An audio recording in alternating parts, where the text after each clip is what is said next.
everyone. Scott Hansen here from NFL Red Zone. I hope you're checking out 1 hour of 5-Yard Rush, one of the best podcasts on NFL football in the UK.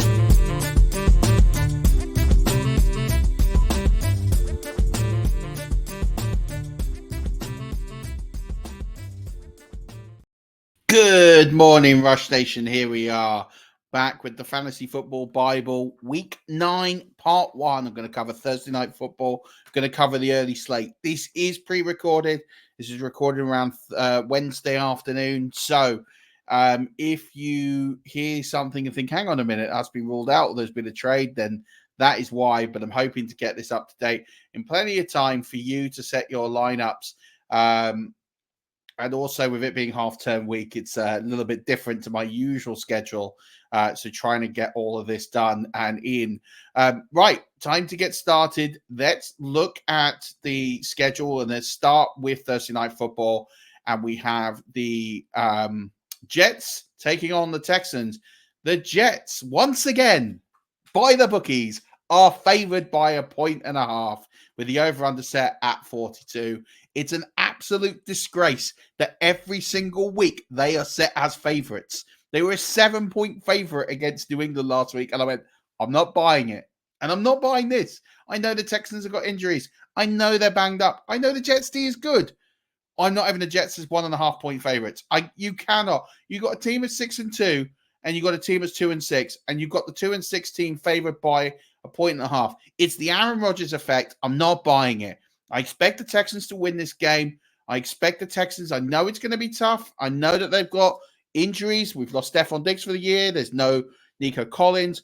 But John Menchie's no slouch. They have got other receivers. They've got Hutchinson there. And Tank Dell is going to be a big, big threat in this game. They also have Joe Mixon. So I'm not having the Jets here as favorites in this one. Give me the Texans. I expect them to win this, and I expect them to win it fairly comfortably, but I do like the line at 42 seems to make a bit of sense. I do expect this to be quite a defensive performance, and so as a result, I actually don't want to start either of these quarterbacks this week. Aaron Rodgers is at 24, CJ Stroud is at 27. I'm fading both of these quarterbacks, but I love Joe Mixon this week. I think they're going to get ahead, and I think they're just going to feed Joe Mixon. He is my running back 2 this week. I think he's going to absolutely pound the rock this week, and he's going to have one of his best weeks ever. Breece Hall is my running back 13. No need to start Braden Allen. He's not going to have a big role in this one, in my opinion. Moving on to the wide receivers here. Garrett Wilson is my highest ranked receiver. I still think he will see the targets as Devontae Adams is getting up to speed. He's my wide receiver 15. Tank Dell is my wide receiver 17. Devontae Adams is my wide receiver 24. They're the only 3 I feel comfortable starting. John Menchie is at 51. He's a bit of a wild card. He could go off. He might not go off. I'm just fading it and going on the air and erring on that side of caution. But if you want to take the risk, there are definitely worse options you could take the risk on this week than him. Dalton Schultz is my tight end 14. I do think he could see an uplift of targets, but I need to kind of see that first before I feel pretty good about moving him up in my ranks. So he's at 14 this week. Tyler Conklin is at 20. I thought that role would start to expand, but we're bringing in Devontae Adams. The targets aren't there to go around. The Jets are my DST 4 this week. The Houston Texans are my DST 14. And the kickers, I feel pretty good about starting Keami Fairbairn as always. He's my kicker 6. Don't need to start Greg Sirline. He's all the way down at 27. Moving on to the early slate, and we've got one of the, I think it is the lowest scoring game on the slate, and it is the Titans versus the Patriots. And the Titans are favored by 3.5. The Patriots are winning games. I don't quite understand the line here, and I guess it's probably to do with Drake May not playing. I think if Drake May wasn't playing, then there would be a case that, or if Drake May was playing, there could be a case this could go the other way. If Drake May doesn't play, and at the moment in my rankings I don't have him as playing, then I can see the Titans being favorites. But this could be a really, really ugly game of football, because we could be having Mason Rudolph against Jacoby Brissett. And that's just ugly. That's not something that anybody wants. The over-under is set at 38. You could probably bet the under in this game. If they're the two quarterbacks there, this could be a really, really low-scoring game. And both teams might end up in the low teens here. When it comes to the running backs here, Tony Pollard is at 19. Ramondre Stevenson is at 26. They're probably the best this is going to get out of this game from a fantasy perspective. Although I do have Calvin Ridley at 21. I think this is a good matchup for him, but I'm not starting anyone else in this game. They're literally the only targets I'm interested in are those two running backs and Calvin Ridley. If you want a touchdown bet, Hunter Henry is a desperation play. That kind of makes sense. And then the only other options I'm starting here are the DSTs. I have the Patriots at 8 and the Tennessee Titans at 10. And there could be an argument to start Nick Folk, but he is at 18. I wouldn't get too cute. So the less said about this game, the better. I think it's a low-scoring game. I don't really get the 3.5-point line. I guess there's no confidence in Jacoby Brissett. I think if you get noise that Drake May comes in, there might be a big change in my rankings to some of the wide receivers. But if not, then I'm fading everything here. Let's move on to the Browns versus the Chargers. The Chargers are favored by 2. The over-under 41.5. And I think with Jameis Winston in that offense, that under looks a little soft. I have them baking some more points there. I do think with Jameis Winston coming in, this is definitely a different game to the one we could have got a couple of weeks ago. So I actually really like Jameis Winston this week. I know that's a really good defense that Jim Harbaugh is coaching up there, but I still have Jameis Winston as my quarterback 9 this week. I actually think he's got some really good upside. So I'm a big fan of him this week, pulling up some points and uplifting some of the team here. Justin Herbert is my quarterback 23. We know that they focus on the run, and they will get nasty on the run. It's quite hard to run against the Browns. I do think that the Chargers, because I think they're probably better coached, will win this game. But I actually do think this will be close, and I like the line at 2. Looking at the running backs here, J.K. Dobbins is my running back 11. I've seen him in ranks so much higher, but I think for me, it's pretty hard to put him any higher than that, given the fact that they are pretty difficult to run against Cleveland. Nick Chubb is my running back 27 this week. Kanamu Vidal is my running back 42. Moving on to the wide receivers in this game. And the top-ranked wide receiver is Lang McConkey. I think he's at 19. Cedric Tillman is at 27. I think both of those are start plays. You can feel pretty comfortable starting those. As well with flex territory, Jerry Jeudy and Elijah Moore. I think there is room for these 3 wide receivers to score points. The worry is who is going to be the lead guy. They can all kind of cannibalize each other. So, but if someone does break away, it could also lead to one of these being faded in the dust. So this is a moving situation we need to keep an eye on. I've kind of hedged and put all 3 pretty close together. Quentin Johnston, not for me this week. I think this is a tough matchup. So I'll be sticking to just Lad McConkey. I really like David Njoku this week. He found the end zone last week. I think he'll find the end zone again this week. He is my tight end 4. I think he will get a good amount of volume. And then moving on to the defenses here. And I have the Chargers at 3 because I think they can get some turnovers here off Jameis Winston. The Cleveland Browns I have at 17. The one thing that the Chargers have not done is cough the football up all that often. Cameron Dicker is at 10. Feel pretty good having him here. And then also there is a spot for Dustin Hopkins. I have him at 24 currently, but to be honest, I could see him as like an outside punt of really increasing in recent weeks. So yeah, keep an eye on him. That's for sure. This is going to be a really difficult game. Panthers at Saints. Saints are favored by 7, over under 43.5. And we're going on the fact that we think David Carr's going to be good to go this week. And I think if he is, then this looks pretty good. David Carr is going to elevate this offense. It's been pretty dire without him. So I do think you can get some value this week out of him. He is my quarterback 17. As for the Panthers, I'm expecting this to be potentially a Bryce Young week. So I have him at quarterback 29. If things change, we'll definitely keep you posted. As for the running backs here, Alvin Kamara is my running back 1. I think with Derek Carr there, getting a lot more passes in this offense to him, he's going to really eat this week, and I expect him to put in a top performance. Chuba Hubbard is my running back 17. I expect him to keep the majority of the carries, even with Jonathan Brooks coming back. I don't think Jonathan Brooks is going to have a big role in this game, if he does even feature at all. As for the wide receivers in this one, Chris Olave is my leading wide receiver. He is at 18, and then I'm not playing anyone else in this game. I need to see who really comes out of this. I think if Andy Dalton was here, I would elevate Adam Thielen a little bit more, but I can't do that just yet, or Anne Leggett, so I'm just fading everyone here.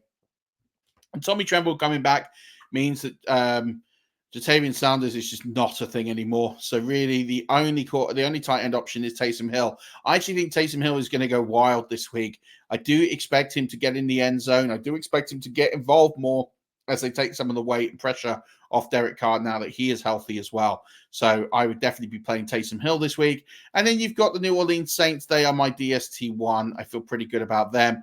But I do have Blake Grupe a little bit lower down. I do think that they'll just convert touchdowns, and there won't be many field goal duties for Blake Grupe.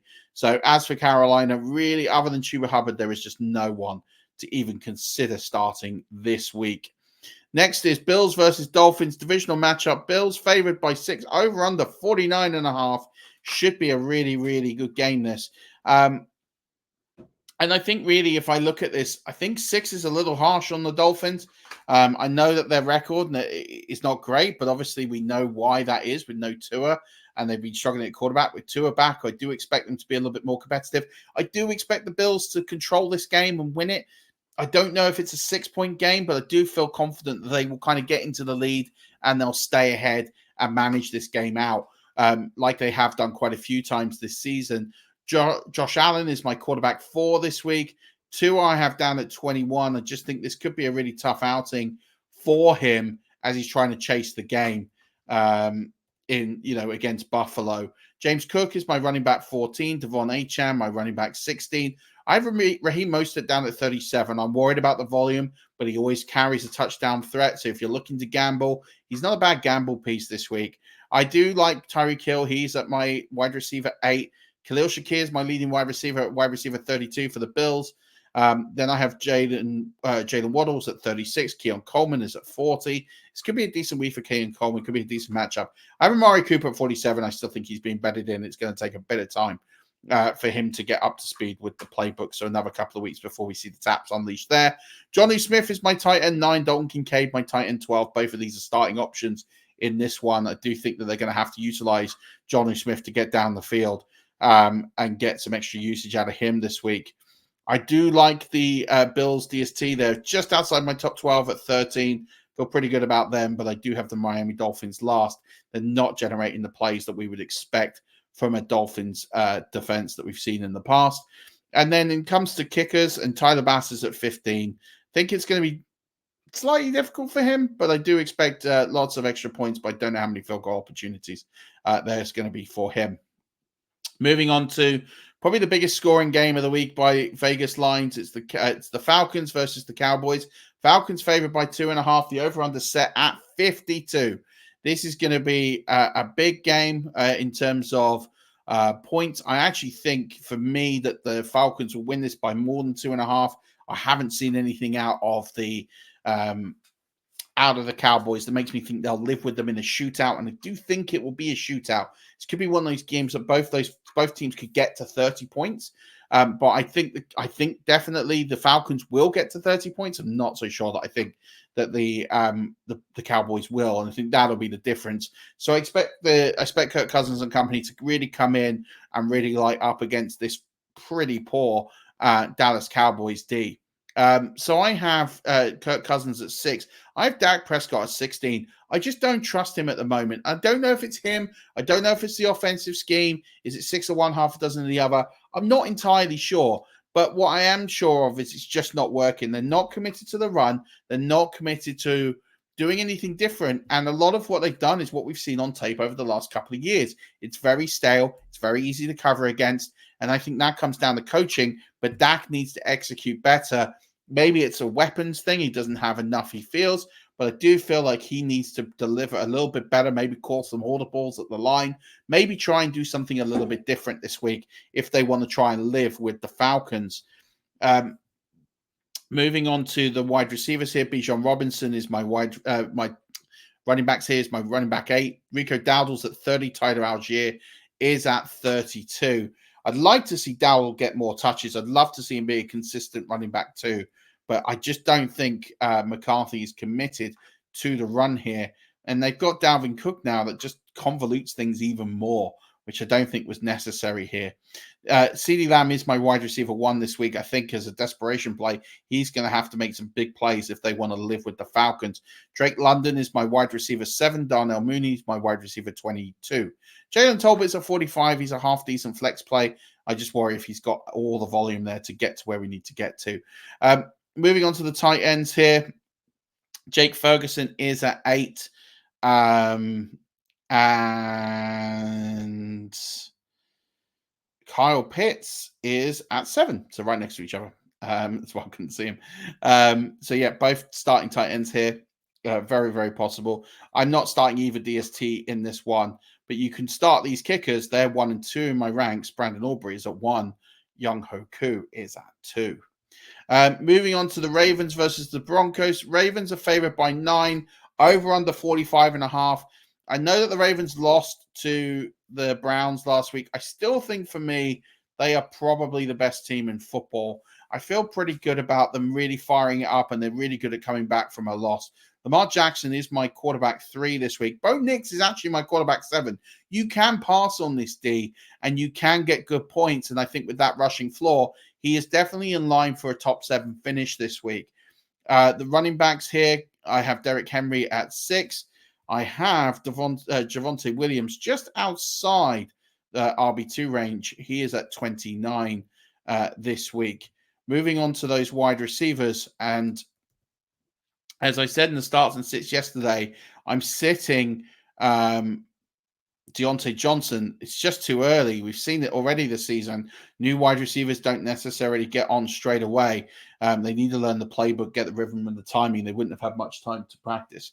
So my leading wide receiver in this game is Cortland Sutton. He is at 29. Zay Flowers is at 31. Deontay Johnson is all the way down at 61. So I'm just sticking with those two receivers here. Do watch Zay Flowers, though, for the health reasons. But he will get a bit of a dip this week, I think, because of the additional work that Deontay Johnson will bring from a snap perspective, not necessarily a target perspective. As for these tight ends here, Mark Andrews is at 18. I'm not starting any of the tight ends in this game. I'm staying pretty well clear of them, as well as also I'm staying clear of the defenses. I don't like either of them too much this week, except for the Baltimore Ravens. They are at 2. I did trick you there. The Baltimore Ravens, I do think that they will get some turnovers off Bo Nix and company. Kickers, Baltimore, Justin Tucker is at 7, so you could definitely start him, but no need to start Will Lutz. He's down at 17 this week. Moving on to Bengals and Raiders. Bengals favored by 7. Not a big surprise there. Over under 46.5. Also not a big surprise. I guess the only thing is, can the Raiders score enough points to get this to 47 points? I think they can. I could see this being, a 30 points to I can see the Bengals putting up 30 points. So I can definitely see that happening. And I think they will. As much as the Raiders play hard, I think you are looking at this and thinking this is a good matchup for them and for Joe Burrow, which is why he's my quarterback 5 this week. I've got them into all the way down at 28, not expecting too much out of the Raiders offense this week. Moving on to the running backs, Chase Brown is in running back 2 territory. He's at 22. Alexander Mattison is at 25. Zach Moss is at 33. I'll be honest, I'd sit Zach Moss. The volume is not there to sustain him. Moving on to the wide receivers, I have Jamar Chase at 5, T. Higgins at 14, and Jacoby Myers at wide receiver 28. They're the only 3 I'd be interested in starting in this game. Moving to the tight ends, I have Brock Bowers, not at tight end 1 like I have done for the last 2 weeks. He is my tight end 2, but definitely startable, more than startable as tight end 2. He should be in line for a good week. And I do like the Cincinnati Bengals D this week. They are at 5. So definitely fire them up off your waivers and get them in your lineups. And then as well, Evan McPherson is kicker 9. He should be in for a decent week. Moving on to the last game of this window, it's the Giants versus the Commanders divisional matchup. The Commanders are favored by 3.5, over and under 43.5. I will take the over, and I will take the Commanders by more than 3.5. I think that this is a really, really big game from the division, but I just think the Commanders have got far too much, and I think that that line is soft. I think that the Commanders will beat the Giants by more than 3.5. I think the Giants D plays hard, but I don't think they've got quite enough to stop Jaden Daniels and company coming in and really running riot here. So I expect the over to be hit, and I expect the Commanders to win very comfortably, probably by more than 7. So, and that's reflected in my ranks. I have Jaden Daniels as my tight end 1. I have Daniel Jones as a big sit candidate. He's at 22. Just don't like him this week. He might get some rushing yards, but to be honest, I just don't expect him to pass too well on this Washington defense. I'm staying well clear. Brian Robinson is my running back 20. Tyrone Tracy is my running back 23. Austin Eckler is my running back 35. I don't think this is the matchup for him. Those New York linebackers are pretty decent, and that will restrict him in his yards after the catch. And then Devin Singletary's down at 38. I was tempted to move him down even lower than that. I'm definitely not putting him anywhere near a lineup unless Tyrone Tracy is not good to go. At this point, I think he will be, but that is definitely one to keep an eye on. Moving on to the receivers in this game, Malik Neighbors is at 6. He's going to be a heavy volume hog here. I have Terry McLaurin at 13. I think he could be in line one of his best weeks of the season. He matched up well against the Giants. He should do quite well this week. I have Wandale Robinson as a volume target at 42. I have Darius Slayton at 43. As they try and chase the game, he could definitely get a couple of big catches late on in garbage time. As for the tight ends here, Zach Ertz is potentially playable, but I have him down at 15. Not necessarily one I love, but he's a pretty safe floor guy. He's not going to hurt you in that slot. The Washington Commanders are my DST 7 this week, so you can feel pretty comfortable firing them up. And then Austin Seibert is my kicker 3. Don't need to worry about the Giants and Greg Joseph. He's all the way down at 28. That's going to do it for the Fantasy Bible Part 1. We will be back tomorrow to cover Part 2. But good luck this week. Keep an eye on the news. We'll be back with a flagship show as well. The flagship show could have already gone out by the time we've recorded it. Kind of a bit of flux with a bit of illness on Stocks' side, so we're seeing what happens. But I'm hoping it will be Thursday night, which will be tonight when you listen to this. But until then, Rush Nation, good luck this week. It is week 9. Not many weeks left of the fantasy football regular season. Get those W's. Let's get those ships to the harbor. And don't forget, as always, keep rushing.